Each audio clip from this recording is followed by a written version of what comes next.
menyaksikan segmen Money Talks bersama saya Andi Shalini dan kami masih terhubung bersama dengan Bapak Nurul Ikhwan, Deputi Bidang Promosi Penanaman Modal Kementerian Investasi BKPM. Pak Nurul, kita lanjutkan lagi perbincangan kita terkait dengan investasi yang terus digencarkan di Indonesia. Kita tahu bahwa investor asing tampaknya juga semakin tertarik ya Pak untuk menanamkan modalnya di Indonesia dibandingkan dengan negara-negara lain.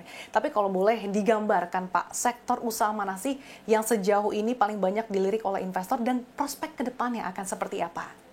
Ya, jadi kalau pendekatan untuk masalah investor ataupun investasi ini, Mbak, kan kita lihat ada dua sisi pendekatan. Yang pertama adalah kegiatan investasi yang memang mereka punya ketertarikan untuk melakukan itu. Kemudian yang kedua, kegiatan investasi yang Indonesia dalam konteks ini adalah desain perencanaan investasi pemerintah mau mengedepankan atau memprioritaskan yang mana.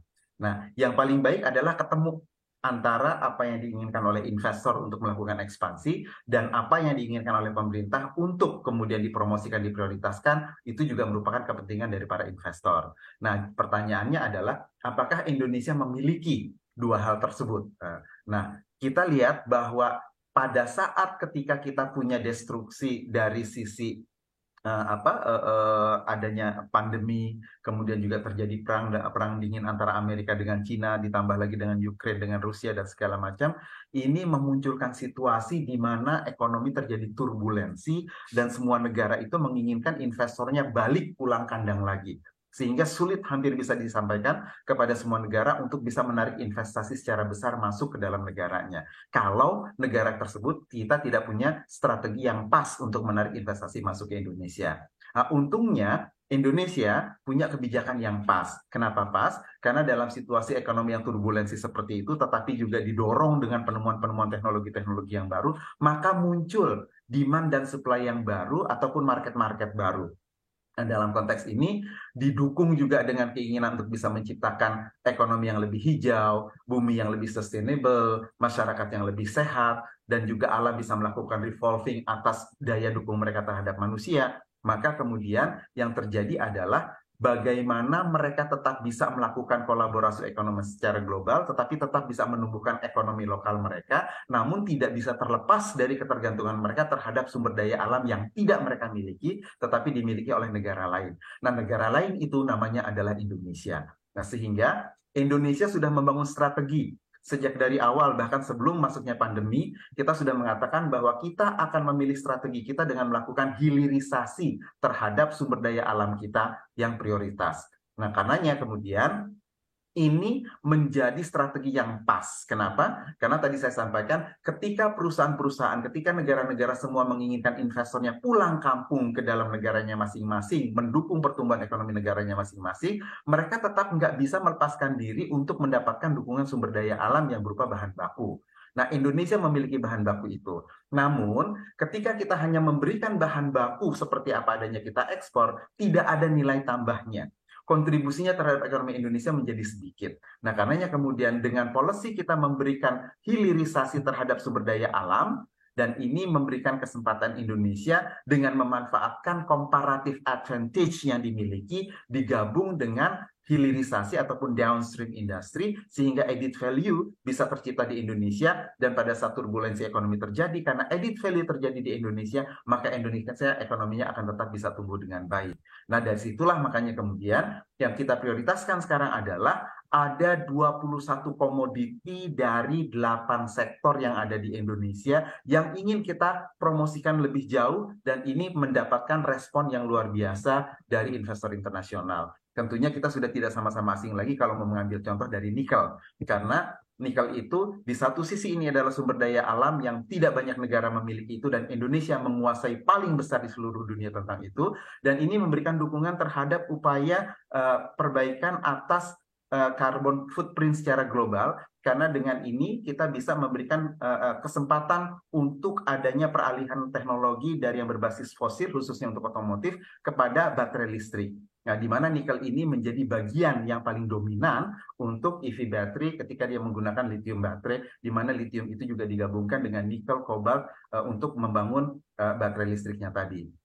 Nah, masih ada lagi hal-hal yang lain. entah itu timah, entah itu bauksit, entah itu emas, perak, dan seterusnya, bahkan termasuk kepada kelapa sawit, karet, kemudian juga getah pinus, udang, bahkan rumput laut. Nah, ini yang ingin kita teruskan, sehingga sekalipun negara-negara tersebut kembali pulang kampung ketika mereka nggak punya bahan bakunya dan Indonesia punya, mereka pasti akan datang ke Indonesia, dan disitulah kita mulai bernegosiasi. Silahkan datang selama Anda bisa memberikan kontribusi terhadap rantai pasok penciptaan nilai tambah di dalam Indonesia.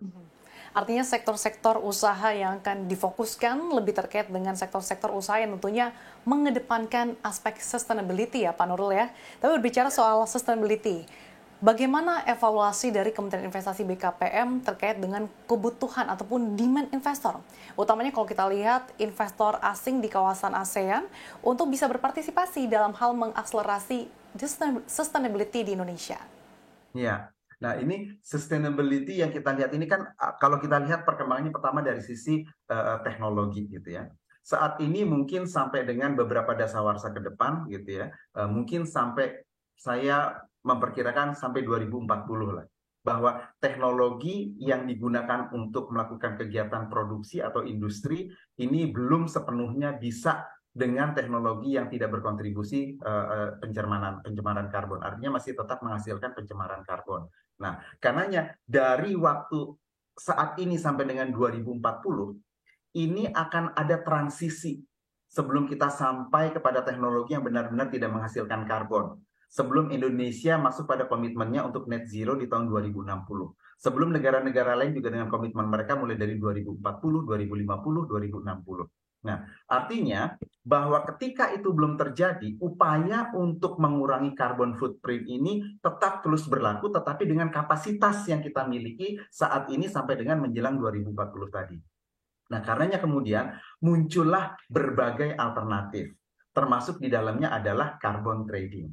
Nah, carbon trading ini kan konsepnya kita sama-sama tahu bahwa perusahaan yang berkontribusi karbon, kemudian dia bisa melakukan upaya offset atas kontribusi karbonnya itu dengan membeli karbon dari tempat lain, sehingga dia bisa mengklaim kontribusi carbon footprint-nya yang lebih rendah. Nah, ini terus terjadi sampai teknologi nanti sudah tidak menghasilkan karbon lagi. Nah, dalam konteks itu, Indonesia bersama negara-negara ASEAN yang lainnya, di luar Singapura ya, karena kita bicara negara yang masih memiliki luasan area yang masih cukup untuk bisa berkontribusi terhadap proyek-proyek karbon. Nah, Indonesia dan ASEAN sebagai negara yang terletak di Khatulistiwa dan di sekitar Khatulistiwa, ini punya peran yang sangat signifikan. Kenapa? Karena negara di seluruh dunia, perusahaan-perusahaan di seluruh dunia, ketika mereka belum memiliki teknologi yang zero carbon, mereka akan berusaha melakukan carbon offset. Ketika carbon offset ini terjadi, maka negara-negara ASEAN bisa menjadi motor untuk menghasilkan proyek-proyek karbon yang ada di negara-negara ASEAN. Entah itu berupa penanaman mangrove, entah itu penghijauan hutan kembali, entah itu pemanfaatan lahan-lahan bekas tambang, entah itu pemanfaatan dari lahan-lahan gambut untuk tidak kering sehingga tidak melepaskan metannya, maupun upaya-upaya yang lain yang bisa kita lakukan, termasuk mengalihkan energi dari yang berbasis fossil fuel kepada energi yang lebih baru terbarukan. Nah, ASEAN punya peran di sana. Sehingga di samping negara-negara ASEAN ini melakukan transisi terhadap energi yang dikonsumsinya menjadi yang lebih ramah terhadap lingkungan, tetapi proyek-proyek karbon untuk kemudian diambil partisipasinya, memberikan kontribusi terhadap carbon trading, itu sangat bisa dilakukan oleh negara-negara ASEAN. Dan kita, Indonesia, sudah melangkah juga satu langkah lebih maju, karena beberapa hari kemarin Bapak Presiden baru meresmikan Bursa Karbon Indonesia. Artinya apa? Dengan bursa karbon yang ada di Indonesia, perusahaan-perusahaan ataupun negara-negara yang memiliki proyek karbon, entah itu dari mangrove dan yang lainnya seperti saya sebutkan tadi, mereka bisa melistingkan proyek-proyek tersebut atau karbon-karbon yang mereka sudah dapatkan sertifikatnya untuk bisa ditradingkan di dalam bursa karbon tersebut. Sehingga Indonesia akan memiliki ekosistem terhadap sustainability economy yang di dalamnya ada carbon trade, yang di dalamnya ada carbon exchange, yang di dalamnya juga ada proyek-proyek karbon. Sehingga pada saatnya nanti negara-negara ASEAN dan Indonesia di samping memenuhi target NDC-nya masing-masing sesuai dengan komitmennya masing-masing, pada saat yang bersamaan kita bisa memberikan supply terhadap demand dari voluntary market yang sudah berkembang secara meluas di seluruh dunia, dan Indonesia sudah lama diminta untuk memberikan akses terhadap voluntary market ini ke dalam proyek-proyek karbon yang ada di Indonesia. Nah, ini menjadi peluang baru sebenarnya bagi Indonesia dan negara-negara ASEAN. Ya, komitmen negara-negara ini juga kembali dipertegas ya Pak dalam KTT ASEAN lalu yang negara-negara ini sepakat bahwa transisi hijau menjadi fokus bersama. Lalu seperti apa sih Pak target-target yang sejauh ini disusun oleh Kementerian Investasi atau BKPM untuk mencapai target-target tersebut dan juga berkaitan dengan aspek sustainability? Ya. Jadi kita mulai mempertimbangkan kalau dari sisi investasi gitu. Memang untuk upaya mengurangi carbon footprint ataupun kita mempunyai ekonomi yang lebih hijau, lebih biru, dan lebih sirkular, ini memang tidak bisa dilakukan hanya Kementerian Investasi. Kenapa? Karena Kementerian Investasi bukan kementerian teknis yang membina upaya-upaya untuk merealisasikan tersebut bisa terjadi di lapangan. Namun, yang dilakukan oleh Kementerian Investasi adalah pada saat kemarin G20 di Bali, itu Kementerian Investasi sudah meluncurkan yang namanya Panduan Investasi Lestari. Nah, Panduan Investasi Lestari ini adalah buku panduan yang mulai disosialisasikan kepada stakeholders. Di antaranya adalah kepada para investor dan juga kepada daerah. Bahwa ketika daerah akan mencoba memberikan tawaran atas peluang investasi, maka peluang investasi yang ditawarkan itu hendaknya mempertimbangkan upaya-upaya untuk memberikan perlindungan terhadap alam sehingga alam untuk bisa lebih sustainable, memberikan dukungan balik kepada manusia. Namun kemudian bagi investor yang sudah berlaku pun, mereka juga diberikan saran sosialisasi dan juga dukungan untuk bisa memberikan kontribusi terhadap pencapaian dari ekonomi hijau, ekonomi biru, ekonomi sirkular yang tidak bertentangan dengan spirit ESG mereka, yang pada gilirannya itu juga mendukung pencapaian SDGs untuk bisa dikontribusikan oleh Indonesia secara bersama-sama di tahun 2030. Nah, ini sebenarnya menjadi satu sinergi yang bersamaan. Komitmen SDGs, kemudian spirit ESG tadi sudah tertuang dengan sangat jelas ya Pak dalam roadmap Panduan Investasi Lestari. Nah Pak Nurul, selain aspek sustainability, tentunya investor ini juga melirik aspek-aspek yang berkaitan dengan digitalisasi. Nah bagaimana strategi dari Kementerian Investasi BKPM untuk mendukung agar penerapan digitalisasi di Indonesia ini tetap masif ke depannya? Ya. Untuk digitalisasi ini memang roadmap dari masing-masing kementerian ini ada gitu ya. Jadi masing-masing mereka, pemerintah juga sudah didorong dan bahkan Presiden juga sudah memberikan arahan bahwa digitalisasi ini menjadi program utama pemerintah.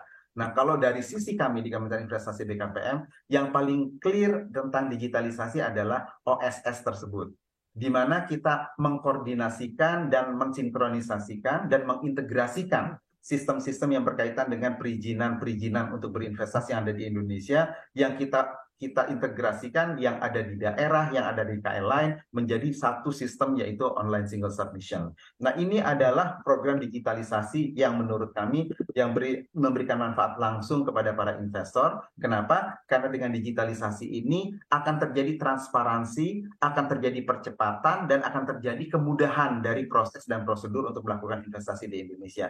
Dan ini sudah menjadi norma global sebenarnya. Nah, ini yang menjadi spirit kami. Jadi digitalisasi dalam konteks kita adalah digitalisasi terhadap proses perizinan. Namun demikian, pada kegiatan investasi-investasi yang lain pun, kita pun memberikan dorongan-dorongan kepada mereka bahwa upaya pemanfaatan teknologi digital itu menjadi sesuatu yang kami hargai ketika investasi akan melakukan ke arah sana.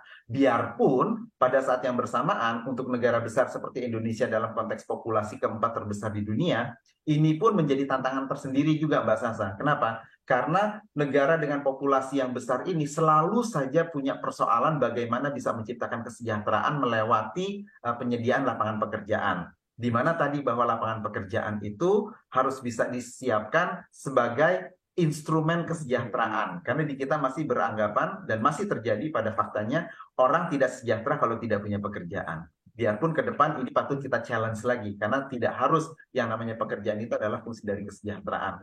ketika kita mengetahui bahwa kemajuan teknologi, kemajuan digitalisasi, kemajuan teknologi sensor, kemajuan robotik dan segala macam pada akhirnya mereka bisa melakukan proses produksi yang lebih efisien dan memenangkan pasar karena efisiensi yang mereka lakukan sehingga mereka bisa punya harga yang lebih punya daya saing dibandingkan dengan barang-barang yang diproduksi dengan memanfaatkan tenaga manusia. Namun sebelum melangkah ke sana tentunya upaya digitalisasi, memperkenalkan digitalisasi kepada masyarakat Indonesia ini menjadi hal yang luar biasa. Dan market Indonesia sudah ditengarai secara global bahwa orang Indonesia itu literasi digitalnya sudah cukup oke, sudah cukup bagus. Hanya tinggal kita bagaimana menggeser literasi digital itu ke arah hal yang lebih produktif ketimbang yang konsumtif. Nah, ini yang memang menjadi hal yang menjadi tantangan kita, karenanya kami di Kementerian Investasi juga selalu menggelorakan kepada investor-investor dan inventor-inventor yang muda di Indonesia untuk melakukan inovasi-inovasi supaya Indonesia bisa catch up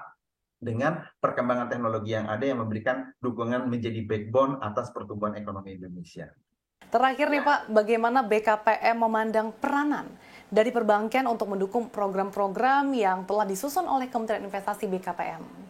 Ya, nah sisi perbankan ini ada hal yang menarik. Terima kasih Mbak dengan pertanyaan ini. Karena pada umumnya pihak perbankan sendiri menurut saya sudah mulai cukup ada perhatian yang baik untuk bekerja sama dengan kami. Tapi jumlahnya masih sangat terbatas, Mbak. Masih sangat terbatas.